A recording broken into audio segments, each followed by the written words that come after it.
in your head, you know that there's something wrong with your family. Your family, it's not your family anymore. You know, you keep going for the kids.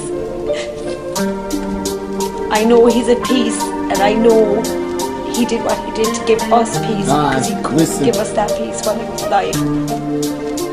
So he was always the kid that wanted to be above. He was the one kid that could show lots of love, until one day everything just stopped. His mum was diagnosed with cancer and his heart just dropped. He wanted to make the most of his life living with his mum, but this boy I'm talking about was still only young, getting pushed around the school almost every day. But he left it behind and just walked away, until one day he just wanted to say, "Stop everyone, because I am in lots of pain." But the boys kept going, so we pulled a razor blade right to his vein, just to take away the pain and the thoughts in his brain that were making him insane. He didn't know if this was life a dream or a game, but he didn't care and had no one to blame. So we just sat there and pulled out his razor blade. All he wanted to do was end his life. He was sick and tired, cause he already tried. He cut his wrist, but he had to survive. But every day he wanted to commit suicide, but he thought to himself it would make things worse. His mum was in hospital in a room with a nurse, and he knew if he did it would make them disperse. So he's waiting for the time, but from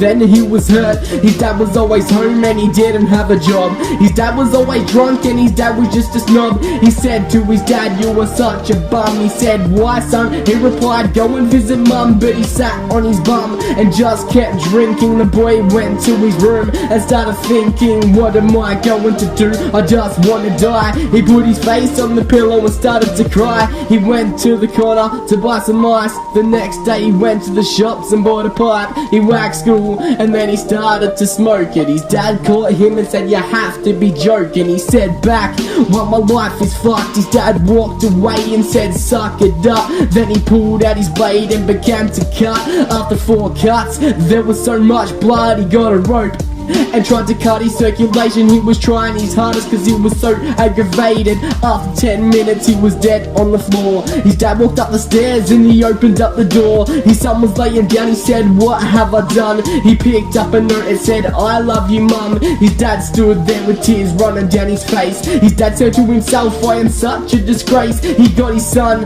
and then he jumped into a car. He couldn't stop crying and looking at his scars. He was driving so fast and it started to rain. His dad was so drunk that he turned down a lane to get to the hospital as quick as they could. Then he crashed into a truck that was carrying wood. The wood collapsed and then it fell onto the car. Then they crashed into a tree as the truck driver laughed. The ambulance arrived. It looks like a murder scene. 2 hurt guys in the front seat is what they see. They get them out of the car and put them on the bed. They said, "This man is hurt, but this boy is dead." They took him to the same hospital as the mum. She saw him on the stretch bed and said, "Is that my son?" She walked out the room and said, "What is going on?" The nurse said, "Excuse me for my words, but sorry for your loss." That's it. Lucky Bay.